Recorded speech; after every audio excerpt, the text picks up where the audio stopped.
Hello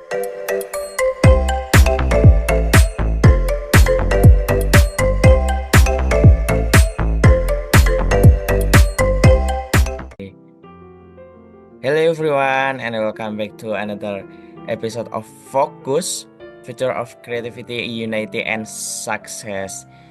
Okay, today we're diving into an important topic, Indonesian's vision for 2045, often referred to as Golden Generation 2045. We're going to explore what this means for the country, its people, and how Indonesia is preparing for this pivotal moment in its history. Our guest today is Nitya Rizky Khairnisa, a student majoring in veterinary biomedicine at IPP University. Welcome Nitya Rizky Khairnisa. Thank you. I'm excited to be here and talk about such an ambitious and significant plan for Indonesia. So let's start with the basics. What exactly is Generasi Emas 2045 or the Golden Generation of 2045? And why is it such a crucial goal for Indonesia? I think Generasi Emas 2045 refers to Indonesia vision of becoming a developed country by the year of 2045, which we celebrate our 100 years of Indonesia independence. And that idea by the 2045 is prosperous and inclusive society. The government should, or I think the government must and hold the stakeholders and should focusing on preparing the youth to become leaders and contributor in the future. That sounds like a huge responsibility. What are some of the main pillars or strategies that are being put in place to achieve this goal? I think it's a big vision more than big, because there is several moments that should be important areas and being prioritized.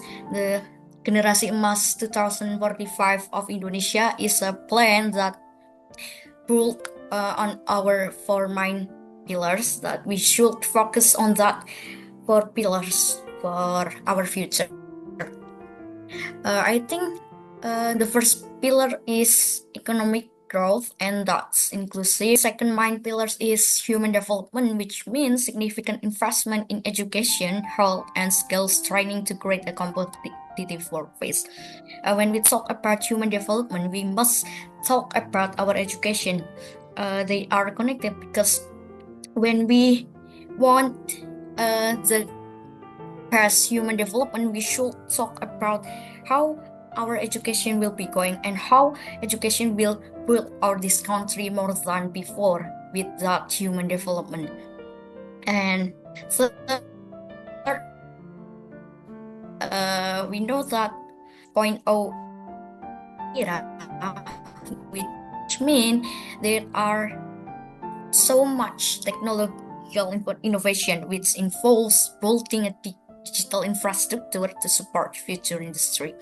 And lastly, I think we should talk more about that. It's all about the good governance. When we have the good governance, we have the good regulation, we have the good output to our plans, and they should ensuring transparency and accept the rule of law and participate and the best democracy with through election, something like that. Okay. So the education seems like a key factor in this vision, yes. What changes are happening in Indonesia's education system right now? to prepare for 2045? Like what I said before in the second plans, absolutely education is central to this entire vision. The Indonesia government has been working to reform the education system to equip the students with the skills they will need in the future. Uh, this includes promoting digital literacy, critical thinking, problem solving, and creativity, all of which are essential for the future workforce.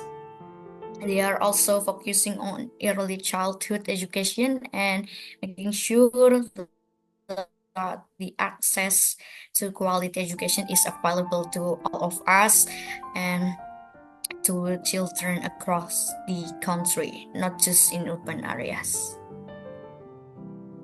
And how do you think technology is going to play a role in this transformation, Nitya?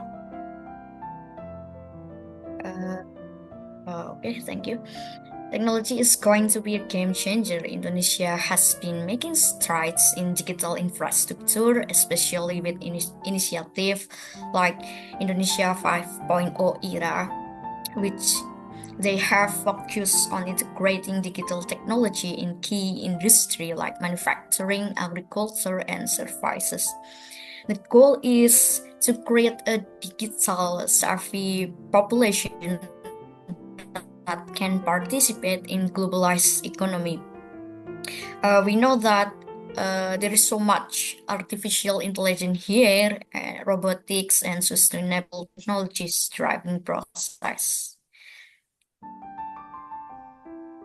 Sounds like a futuristic vision, but what about the challenges? What are the big obstacles Indonesia may face on its way to achieving this golden generation by 2045?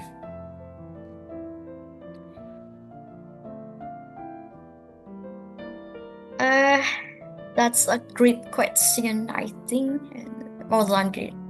I think some of the challenges include ensuring equitable development because there are still significant disparities between urban and rural areas in terms of infrastructure and access to education. There is also the issue of poverty and unemployment that must be addressed to ensure. Additionally, Indonesia needs to strengthen its intuition to reduce corruption and build trust in governance. That uh, yesterday we talked about that election, and there is so much issue here. We know that corruption, collusion, and nepotism, uh, and the badly one is abuse of power because they changed the game rule. Like, you know that our government changed the rule, the minimum pasangan calon Indonesia, so be like that. And I, of course, environmental sustainability is crucial. There is so much issue in this whole world, just like climate change, pose serious risk to achieving these goals if Nitya, those are real challenges, not but you. it's inspiring to see such a comprehensive vision in place. What do you think the role of young Indonesians will be in making these visions a reality?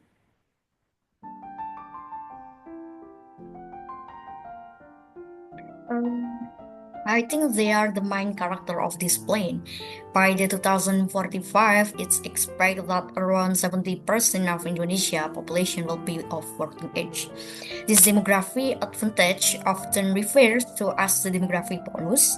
It can be a huge asset, but only if young people are well educated, skilled, and be able to innovate.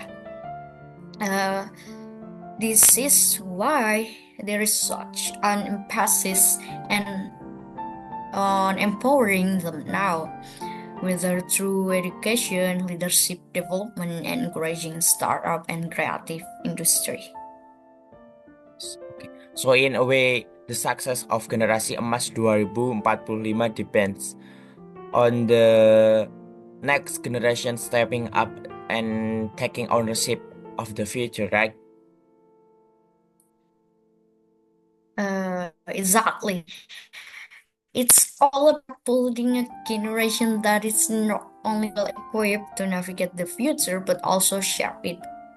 We should shape our generation, especially our young people, because they need to understand their role, not just within Indonesia, but as global citizen, as as Agent of things. the future leader. Yes. Nah, as agent of changes and contributing to global progress. The youth today will be the leaders, innovator, and problem solver of 2055. That's Eh, a powerful 55. message. Yes, yes. Sorry. That's a powerful message before we wrap up. What would you say to young Indonesians listening to this podcast? What can they start doing today to prepare for this golden generation, Nitya? I think I should give everyone advice, just be what you want to be, not what you see, because there is so much people here that they just walking around and they follow their friends to their friends' dream, but they haven't, or they don't have their own dreams. I think everyone should stay its all forms, stay curious, and develop the skill you will need to thrive in the future. I think there are much, there are so much prospect, there are so much goal that you should get.